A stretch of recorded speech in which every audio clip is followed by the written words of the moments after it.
Dinas Tenaga Kerja Kota Magelang menyelenggarakan Talkshow Edukasi Mental Kerja bersama Dr. Susini Rangkai Sari Spesialis Kedokteran Jiwa Rumah Sakit Umum Tidar Kota Magelang dalam kegiatan Job Fair Kota Magelang 2026 Selasa 28 Juli 2026.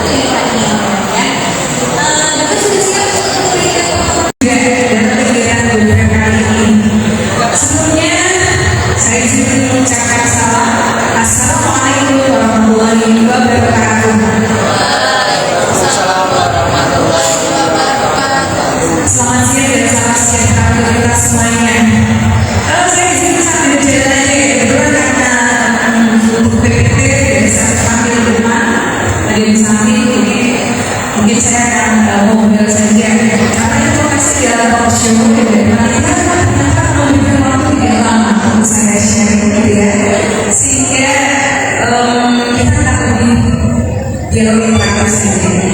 Baik, saya bertanya di sini yang posisinya sudah lulus dari SMK atau yang mana nih dari peserta pemilih yang saya berikan dari SMK atau sederajat. Ada di belakang, ada yang lulus dari 2 tahun, lulus kuliah dari 2 tahun. Masih dari semua ya. Baik, kalau dari SMK sederajat dari mana aja? SMK 2, oke.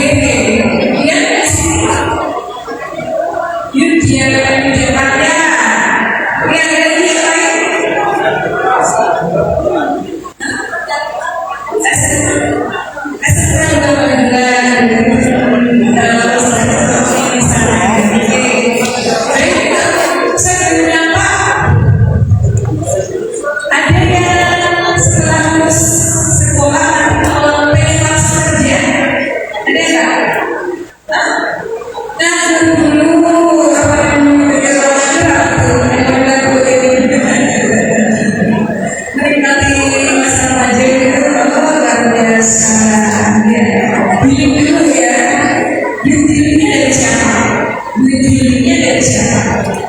luar biasa, berarti kita oke, yang lain tadi, iya dokter, saya mau langsung kerja, ada punya beda kerja di perusahaan seperti apa sih? Coba cerita dulu mas, aja ya. Kenapa?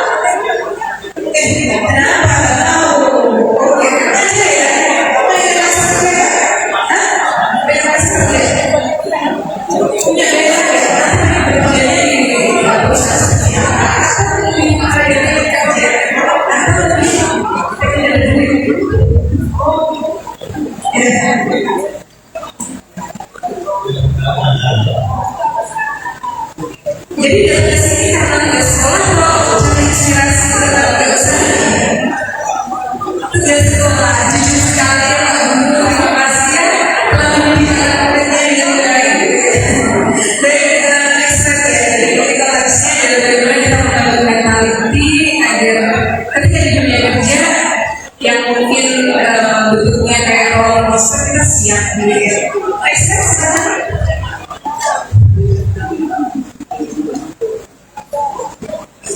Oke, baik. Jadi saat ini ya, mungkin sana nggak kelihatan ya. Jadi dunia kerja ternyata nggak selalu sesuai ekspektasi. Ada yang merasa sampai di this age ya, di usia saat ini segala sesuatu all is well, semuanya oke gitu ya. Ada kayak merasa, aku ternyata iya nih dong, ada saya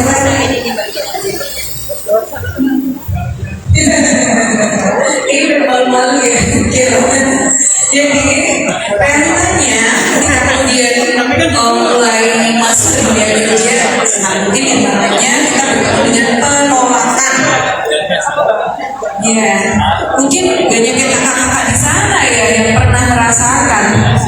Kalau sharing dari pasien-pasien yang datang konsultasi ke saya di rumah sakit kemudian maupun di rumah sakit lainnya, konteksnya ada yang bahkan sudah sampai membuat surat lamaran lebih dari 100 lamaran kerja. Ya, jadi kalau misalnya nih ada yang, oh dok saya udah bikin lamaran 50, oh berarti belum benar 100. Jadi tetap masih ada kesempatan untuk kita kemudian berproses ya. Kemudian mungkin take home yang kita dapatkan atau gaji itu nggak selalu seperti yang ada di ekspektasi kita. Kemudian realita dunia kerja juga kayaknya kita mungkin bisa ngobrol kayak zaman kuliah atau sekolah gitu ya, tapi ternyata teman-teman kerjanya generasinya beda.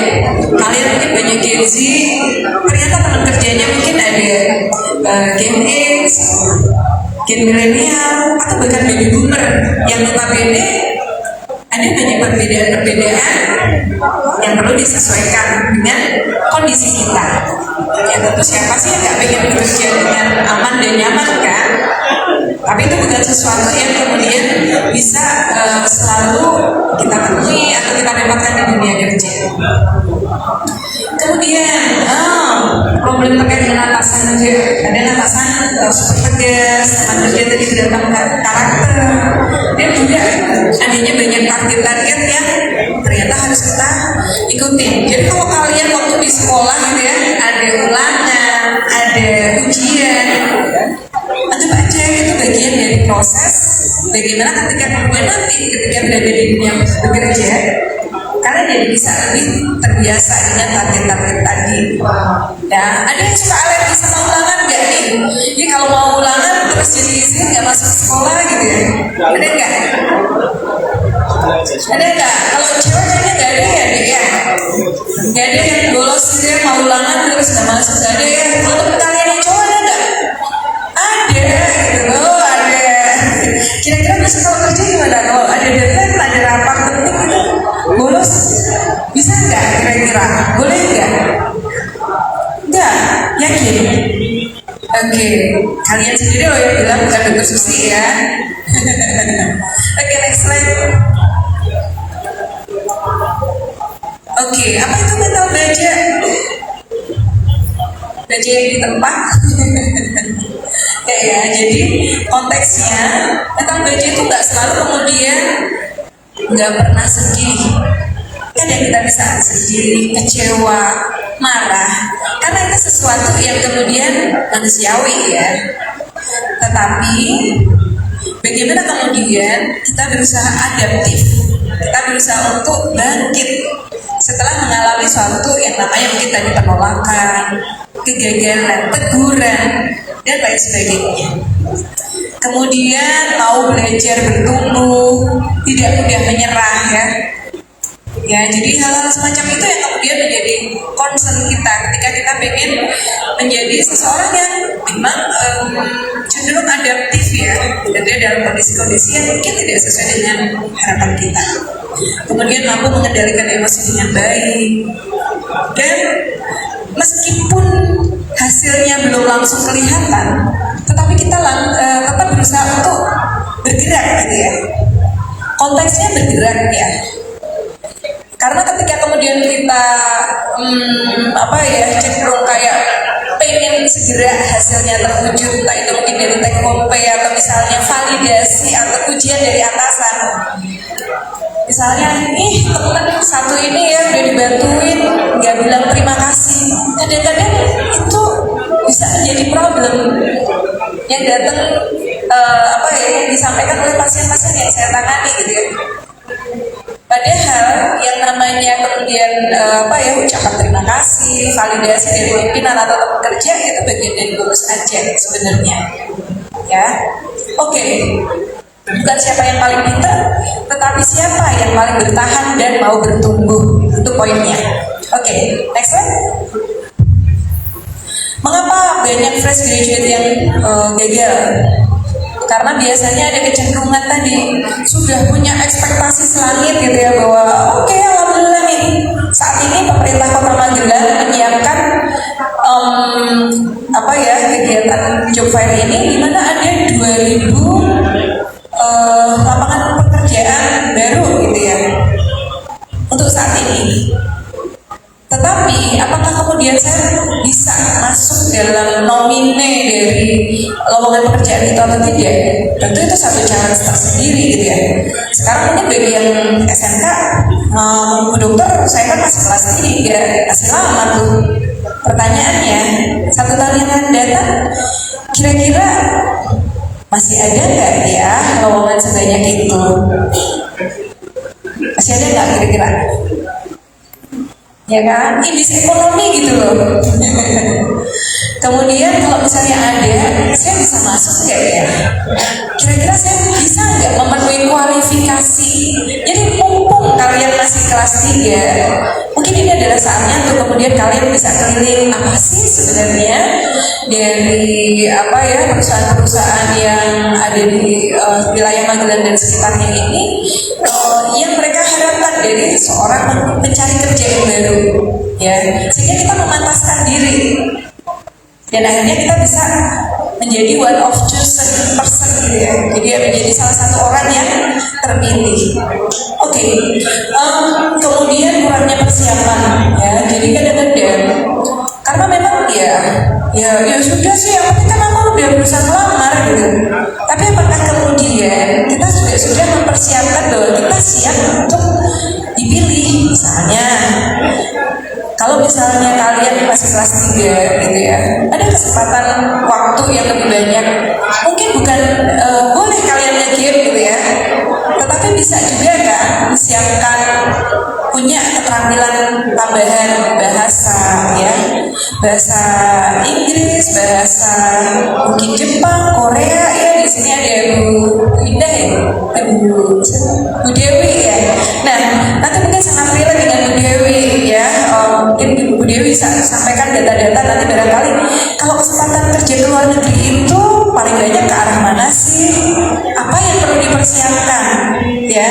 Jadi kalau pengen punya suatu lompatan, maka modalnya juga harus disiapkan dari sekarang, nggak nanti kalau sudah lulus gitu. Emang waktunya ya. Kemudian tanpa tujuan yang jelas ya, misalnya kayak tadi saya pengennya mau di Indonesia, katakanlah di Magelang dan sekitarnya, atau mau go abroad gitu ya. Kalau mau go abroad ya preparasinya atau persiapannya tentu disesuaikan.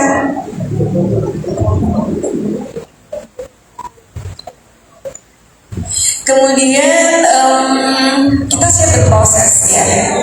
Bagaimanapun juga kita bukan owner dari perusahaan, atau istilahnya apa ya, perusahaan itu bukan punyanya mbahnya kita gitu ya. Ya, oke, next slide. Nah, apa sih yang kemudian mentalitas seperti apa sih yang kemudian biasanya dicari oleh para pembuka lowongan kerja? Ini nanti tolong mungkin dari yang menjaga tenan juga bisa berkomentar ya, benar nggak yang saya sampaikan? Misalnya yang pertama adalah mau belajar dan bertumbuh. Setuju nggak Bu? Pak? Setuju, oke. Kedua, bertanggung jawab. Setuju ya, ngantuk-ngantuk tuh. Dia bukan ngantuk-ngantuk. 3, disiplin ya. Disiplin artinya mungkin mulai dari sekarang ya, kalau kalian masih sekolah, kalau jam pelajaran mulai jam 7, ya misalkan sampai sekolah jam berapa deh? Jam 12 malam ya kan? Berarti kita di sekolah ya. Itu tandai kau gitu, kata masih di sana gitu. Oke, kemudian komunikasi ya, itu ya Bu ya. Setuju ya, karena itu bagian dari soft skill yang kita perlu kuasai. Kemudian yang berikutnya adaptif ya, jadi harus skill itu buat kita diterima. Hard skill tuh ya sertifikat, kualifikasi kita gitu ya secara formal. Nah soft skill itu yang nantinya kemudian perlu diasah dan ditingkatkan sehingga kita akan tetap dipertahankan. Jadi jangan bayangkan ketika masuk di dunia kerja itu langsung stable menjadi karyawan tetap gitu ya. Atau misalnya let's say ikut programnya Bu Dewi ke luar negeri gitu ya, kemudian bakalan kontraknya ini kok aman 2 tahun misalnya, tapi langsung 2 tahun bisa bertahan. Tetap ada step-stepnya ya Bu ya, ada masa percobaan, mungkin sebelum masa percobaan ada masa inkubasi dulu atau kayak preparing class dan lain sebagainya, dilihat, diobservasi, siap nggak? Ada kan yang kemudian di sini ada nggak yang coba angkat tangan, yang pengen ke luar negeri mana nih? Biar nanti Bu Dewi juga cancel. Ada nggak yang pengen ke luar negeri? Oke, that's good. Yang cowok ada nggak? Yang pengen gaji berapa? 30 juta per bulan? Oke, 1, 2 aja. Yang lain malu-malu. Iya, kayaknya yang lain pada cinta Jawa Tengah, Bu Dewi, ini Bu Dewi cinta Jawa Tengah. Oke, ya jadi perlu memantaskan diri ya konteksnya. Oke, lanjut. Nah, menghadapi penolakan, ada yang pernah ditolak? Pertanyaan yang bagus ya. Jadi yang satu responnya aduh, yang satunya ditolak apa gitu. Ditolak, kalau kalian ditolak kerja udah belum ya? Tapi bisa juga loh, pasien-pasien yang saya tangani itu beberapa dari SMP, SMA itu udah punya job site gitu ya. Mereka freelance dari perusahaan-perusahaan di luar negeri, misalnya dengan desain grafis atau misalnya coding dan lain sebagainya. Dan di era globalisasi yang sekarang, mencari penghasilan yang konteksnya 2 digit dengan cara menggunakan fasilitas yang ada itu sangat-sangat mungkin gitu. Nah, kemudian rata-rata orang sukses itu pernah ditolak berkali-kali. Jadi mindsetnya bahwa ditolak itu nggak berarti gagal. Oke? And then mungkin artinya belum cocok atau waktunya belum pas buat kita. Atau kita masih perlu memantaskan diri dan berkembang ya gitu. Jadi alih-alih kita berkata bahwa saya tidak mampu, tapi bagaimana kalau kita ganti dengan saya sedang belajar dan bertumbuh. Setuju nggak kalian? Setuju, catat Bu. Jadi kalau mereka datang di tahun depan, kebetulan Bapak Ibu yang buka stand saat ini, mereka katanya siap bertumbuh Bu, Pak. Jadi kalau mereka yang datang lagi, mungkin bisa nanti dapat prioritas kali ya Bu. Mudah-mudahan. Oke, next slide. Oke, zona nyaman versus zona bertumbuh. Jadi kalau zona nyaman itu atau zona bertumbuh itu kita harapannya memang bisa menghadapi tantangan, kemudian belajar hal baru yang which is itu mungkin cepat sekali gitu ya. Kemudian berkembang dan meningkatkan kemampuan. Dan kalian sebenarnya punya kesempatan juga untuk memilih jenis pekerjaan yang membuat kalian untuk bisa semakin bertumbuh gitu ya.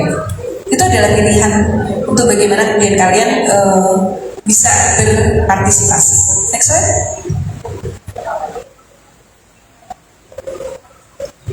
Nah, kalau misalnya dalam proses mencari kerja, kadang-kadang tengok kanan kiri temenku yang itu kok udah dapat kerjaan, gajinya sekian, kayaknya udah jalan-jalan ke Bromo, udah jalan-jalan ke Pangandaran, jalan-jalannya bahkan ke negara tetangga, karena sekarang negara tetangga kayaknya lebih murah ya dibandingkan jalan-jalan ke Indonesia gitu.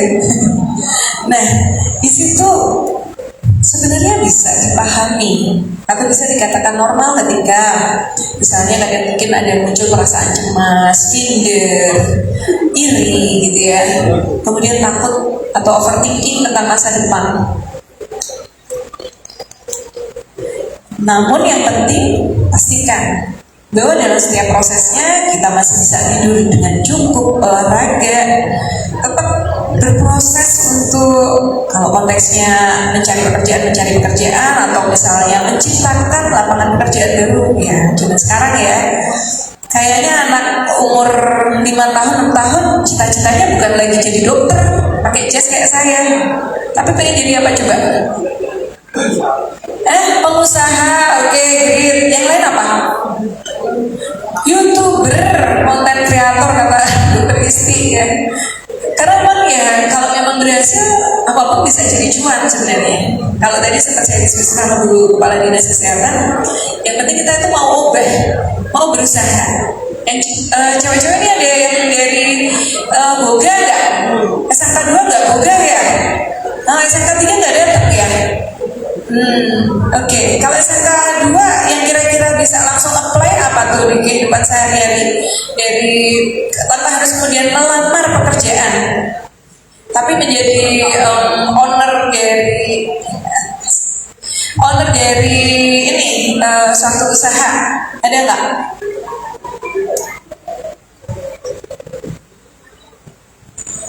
Apa deh kira-kira deh yang relate sama kegiatan kalian atau pelajaran yang kalian dapatkan di sekolah apa tuh? Ada nggak? Ini apa tuh jurusannya apa aja? Akuntansi, pengembangan perangkat lunak, oke, moluska kali ya. Oke, apa lagi di sini? Manajemen perkantoran, ada lagi? Pemasaran. Nah, saya tertarik dengan pemasaran dan akuntansi. Pemasaran, sepaham saya sekarang dunia digital marketing itu lagi hype ya. Bahkan beberapa klien saya di Poli MCU itu banyak yang kemudian go abroad, konteksnya belajar untuk studi lanjut di China terkait dengan digital marketing. Jadi ngambil S1 atau bahkan double degree di sana. Sehingga artinya itu merupakan suatu peluang buat kalian apa ya istilahnya belajar lebih detail terkait dengan dunia pemasaran seperti apa, direlatekan dengan kondisi sekarang yang memang era globalisasi. Dan ternyata jualnya itu juga kalau diteladani gede juga. Banyak perusahaan-perusahaan rintisan baru, karyawannya mungkin 5-10 gitu ya, bekerja sama dengan marketplace dan juga pengrajin lokal gitu ya. Ternyata bisa jadi sumber cuan. Beberapa itu bahkan bisa menjadi eksportir juga.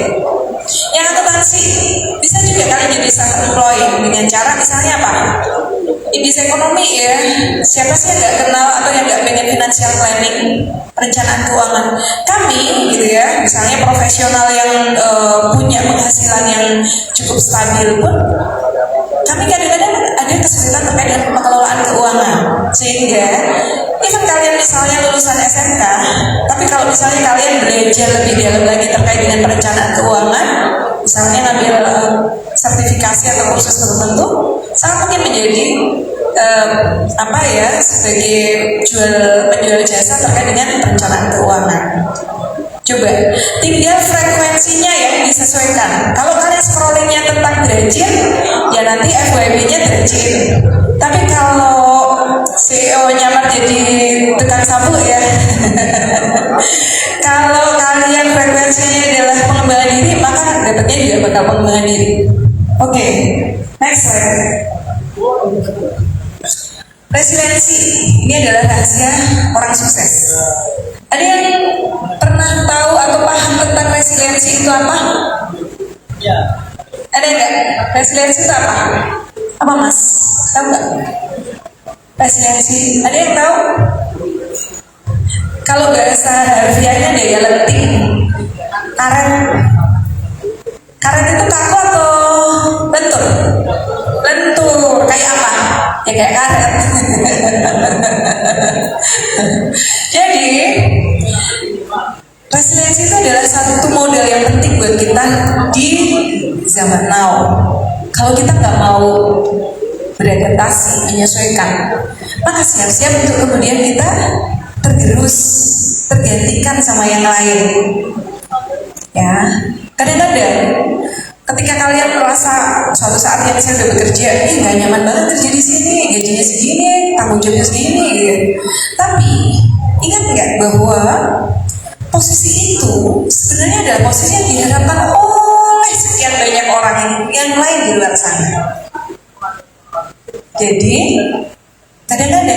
yang kita perlu lakukan adalah introspeksi. Apa sih yang membuat aku bisa bertahan? Apa sih yang membuat aku bisa tetap berusaha di line tersebut gitu ya?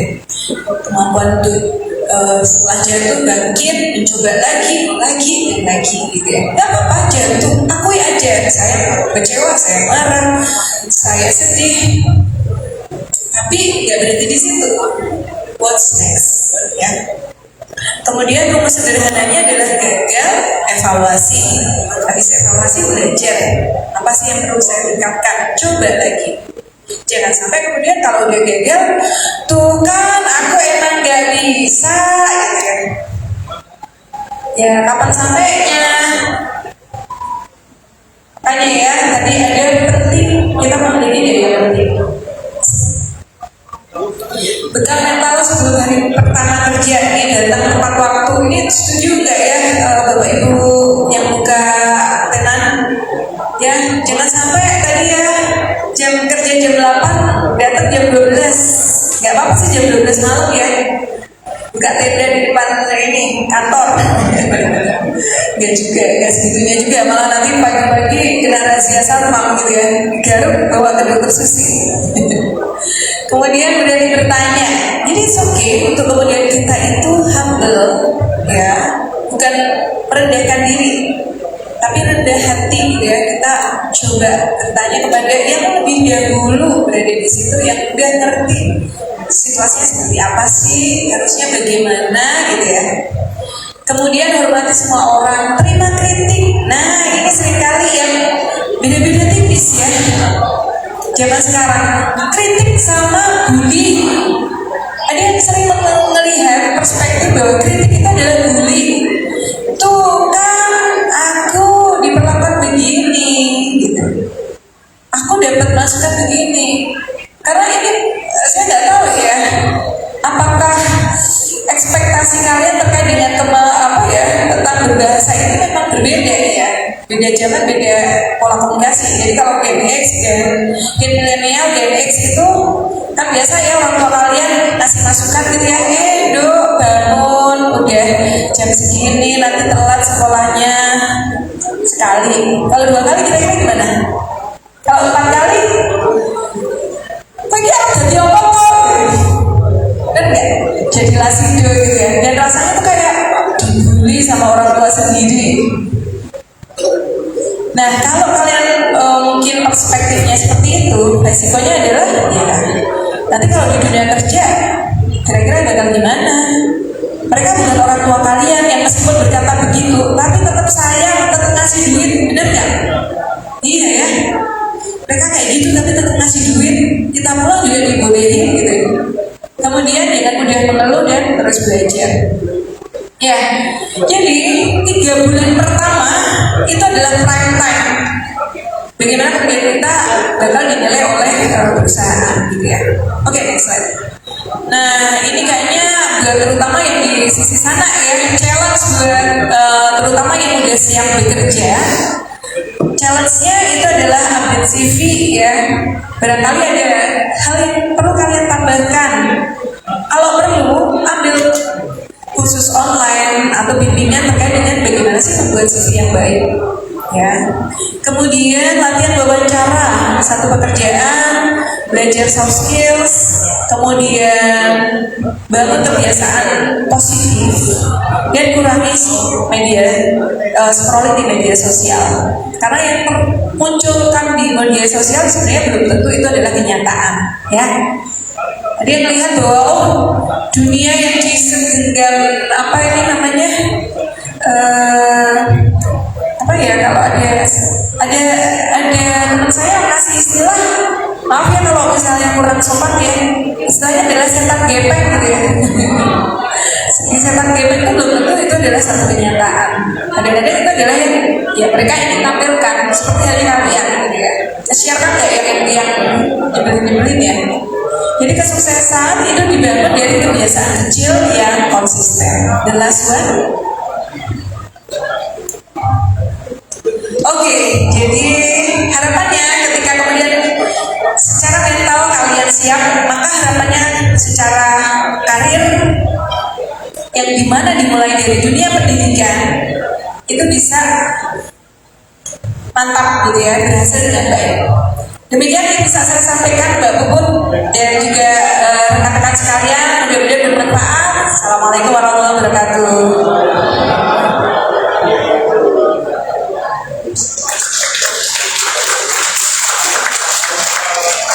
Terima kasih Ibu Dr. Susi atas insight-nya. Ini wawasan baru buat teman-teman untuk menyiapkan mental memasuki dunia kerja ya. Karena emang mental itu harus disiapkan jauh-jauh hari, benar nggak sih? Kan nggak bisa dibentuk secara instan. Kira-kira ada teman-teman yang pengen bertanya nggak? Mumpung ketemu sama seorang psikiater Dr. Susi. Kira-kira sebenarnya dokter mungkin kita bisa kembali ke sana lagi. Baik, saya kira karena di sana jauh banget itu Mbak. Oh gitu. Sampai ke Surabaya kayaknya. Oh iya benar. Oh di sini saya nggak ada Kayaknya. Oke, bentar. Tantangan terbesar Gen Z itu apa sih dalam mental mereka seperti itu? Tantangan terbesar saat ini apa? Oke, tentu sebenarnya yang paling bisa aja pada mereka sebagai pelaku ya, atau yang mengalami. Tapi kalau boleh saya belajar dari pasien-pasien yang saya tangani, tampaknya yang pertama terkait dengan pola komunikasi. Ya, ada perbedaan pola komunikasi antara Gen Z dengan generasi di atasnya. Terus kalau di dunia kerja itu kan random ya, bisa bergerak kerja sama Gen Z semua. Ya, yang pertama. Kedua, harus informasi. Seringkali yang tadi saya sebutkan muncul di sekitar GPM gitu ya, itu belum tentu sebenarnya sesuatu yang pasti atau nyata. Seringkali kita melihat bahwa wih si itu nih pencapaiannya begini itu gitu ya, kita melihat sesuatu orang lain keren, tapi kalau kita coba ternyata belum tentu pas loh. Jadi be yourself itu salah satu cerita. Jadi ibaratnya kita tidak bisa melihat kehidupan orang itu hanya beberapa detik dari layar handphone kita aja ya. Oke, kalau soal screen time sendiri, anak zaman sekarang kan sangat dekat dengan teknologi gawai gitu ya dokter ya. Screen time, batas screen time yang aman untuk mereka konsumsi kesehatan itu berapa dok? Iya, itu pertanyaan bagus ya. Jadi ada yang namanya kalau di psikiatri itu game disorder. Sebenarnya kalau konteksnya kalau game ya, itu batasannya adalah 4 jam sehari. 4 jam sehari. Ini pada berapa jam coba yang di depan ini? Berapa jam kalian scroll? Di total loh ya, bukan sekali duduk di total. Katanya berjam-jam. Oke, nggak bisa gitu. Oke, Batasannya 4 jam saja. Oke. Kalau kita konsumsi konten-konten medsos kemudian screen time kita lebih dari 4 jam per hari, kira-kira dampak apa sih yang akan kita rasakan? Oke, tentu dampak secara fisik dan non fisik ya. Fisik itu misalnya ya bagaimana mungkin kita gadget itu kan kalau bapak pakai ini ya tripod, tapi kalau kita lihat gadget itu pakai tripod nggak? Jadi secara fisik dia cari bagian otot dan saraf seperti itu, kemudian mata itu juga jadi lelah, akhirnya jadi kopi atau radang jauh gitu ya. Kemudian juga gelombang elektromagnetik itu kadang-kadang produksi itu sekali berakibat pada gangguan pembentukan melatonin sehingga dia tidur Insomnia. ya insomnia gitu. Nah itu pasti apa sih Kalau insomnia itu materi rasa produktif sesaat tapi itu bisa kemungkinan bisa sedangkan fisiknya itu akhirnya sering overthinking ya sering overthinking. ya Di sini teman-teman yang sering overthinking. soalnya kan adalah kalau udah Overthinking mereka itu tentang apa? nah coba tanya Bu. Overthinkingnya tentang apa nih?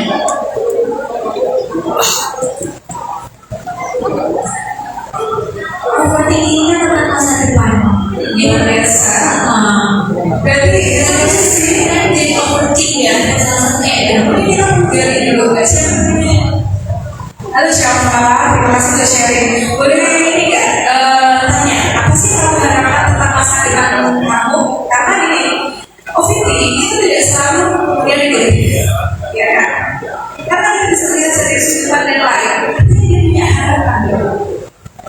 mari kita tanya sama punya harapan seperti apa ke depannya.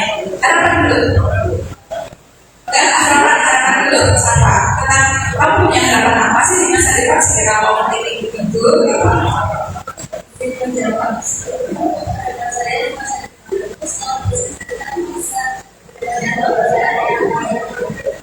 Oke, jika kamu mendapatkan pekerjaan yang layak, apa yang kamu harapkan dari tadi? Jadi merasa tak aja gitu. Ini apa? Memiliki kehidupan yang lebih baik gitu. Oke, tepuk tangan bersama ya. Jadi ketika menyendiri, seringkali overthinking itu bermula dari sesuatu harapan yang muncul di diri kita. Dan itu bagus gitu ya. Harapan yang bikin semangat ada ya. Nah, betul sekali. Tapi terkadang ada harapan-harapan yang justru membuat kita kecewa karena memiliki ekspektasinya. Jadi gimana itu untuk adik-adik kita yang biasanya? Dua hal prinsip hidup atau rumus hidup ya yang mungkin bisa menjadi inspirasi bagi kalian adalah yang pertama manage ekspektasi, yang kedua adalah manage resiko. Artinya dalam kehidupan tidak ada yang kita benar-benar seperti resiko. Sehingga kita punya ekspektasi boleh, tetapi kita perlu bertanya kemungkinan terburuknya kalau saya tidak dapat hal itu, bisa kita lamar. Resikonya apa sih kalau kita lamar kerja? Bisa diterima atau mungkin ditunda dan sebagainya. Tapi kalau misalnya kemudian kita terima, tentu juga ada dua lagi kan. Diterima sih, tapi bisa dipertahankan ya. Gitu. Jadi kita tetap tahu resiko terburuknya, kita berusaha mengantisipasi. Kalau misalnya kejadian atau yang kita terima adalah ekspektasi kita sesuai dengan harapan kita, maka ambil itu sebagai bonus. Sehingga kita kan udah Jadi harus rumus regulasi emosinya harus diregulasi. Oke, ada lagi teman-teman mungkin yang pengen bertanya, mumpung tidak mau sama psikiater. Mungkin dokter untuk mengakhiri sesi dokter ada pertanyaan ya. Kira-kira tips apa yang cocok untuk diaplikasikan oleh teman-teman yang masih SMA dan karena mereka kan sebentar lagi akan memasuki masa kerja juga gitu. Yang perlu dipersiapkan mereka apa ini sebagai meng-highlight ini. Terima kasih Bapak. Yang pertama tentu adalah hadir. Jadi dalam artian saya saat ini siapa dan bagaimana sih situasi saya. Misalnya, saya adalah seorang siswi atau siswa SMK di mana di sekolah X ya di jurusan ini. Dulu kita sadari dulu posisi kita. Kemudian tadi misalnya dokter Susi kasih insight kalau misalnya aku seorang siswi SMK kelas 3 jurusan pemasaran, apa sih yang kemungkinan bakal dibutuhin 5 tahun 10 tahun yang akan datang? Dibandingkan gitu. Sekarang lagi masalah digital marketing dan kemudian profesi ini atau bidang usaha itu mungkin akan cukup panjang istilahnya dengan era yang globalisasi seperti ini. Sehingga apa sih bisa saya cicil siapkan terkait dengan hal itu, kalian ekspor gitu ya. Even hanya sehari satu podcast, kalau saya lebih seperti itu, podcast positif meskipun hanya satu podcast itu mungkin dengan durasi 10 sampai 20 menit gitu ya, tapi itu kita lakukan setiap hari. Sesungguhnya itu adalah model kecil. Artinya di situ ada poin siap bertumbuh. Yang pertama kenali diri kita, yang kedua adalah siap bertumbuh. Gitu. Dua ya, sebetulnya cukup dua dulu dicicil-cicil kalau lakukan secara konsisten dan pasti juga akan besar ya. Oke, teman-teman. Tapi saya juga masih ada yang menggelitik di pikiran gue. Karena tadi kayaknya cari kerja lagi. kasus bullying sering terjadi di kalangan sekolah ya, terutama di SMA. Terkadang banyak pihak yang ingin merasa superior atau lebih dari teman-teman yang lain sehingga mereka mengintimidasi. Nah, kasus bullying ternyata dalam perkembangannya bisa berdampak secara psikologis yang baik, bahkan ketika mereka memasuki masa kerja.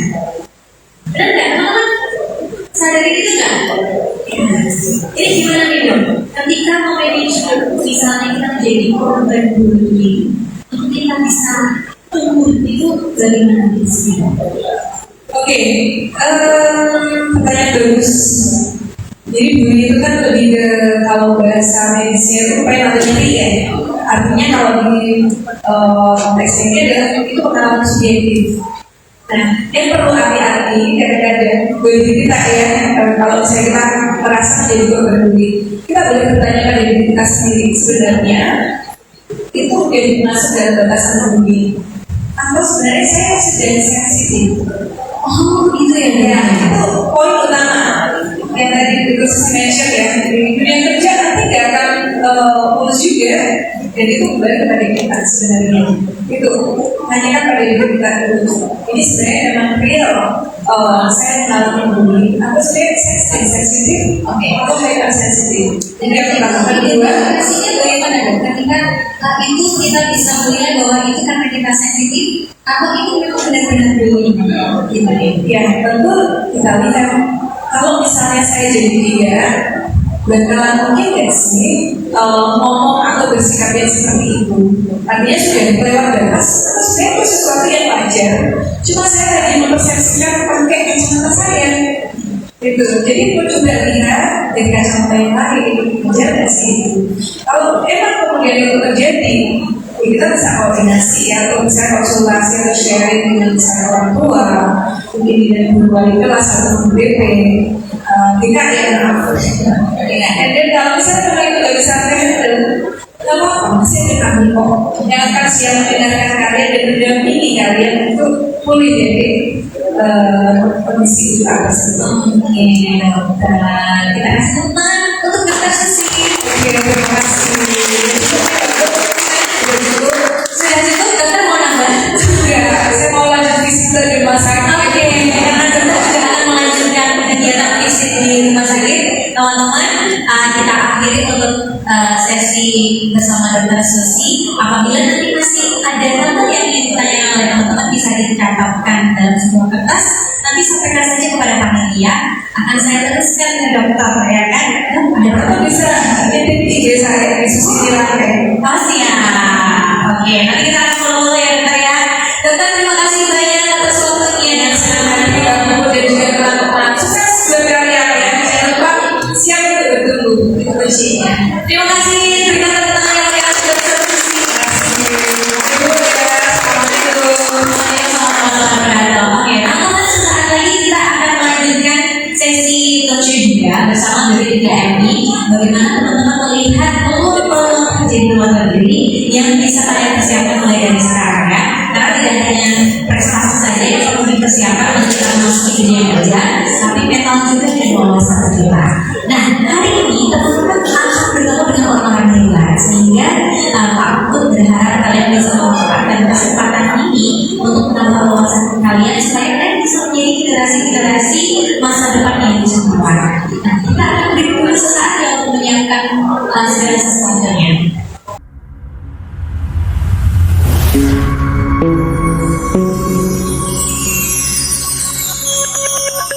Dinas Tenaga Kerja Kota Magelang menyelenggarakan Talkshow Edukasi Mental Kerja bersama Dr. Susini Rangkai Sari Spesialis Kedokteran Jiwa Rumah Sakit Umum Tidar Kota Magelang dalam kegiatan Job Fair Kota Magelang 2026 Selasa 28 Juli 2026.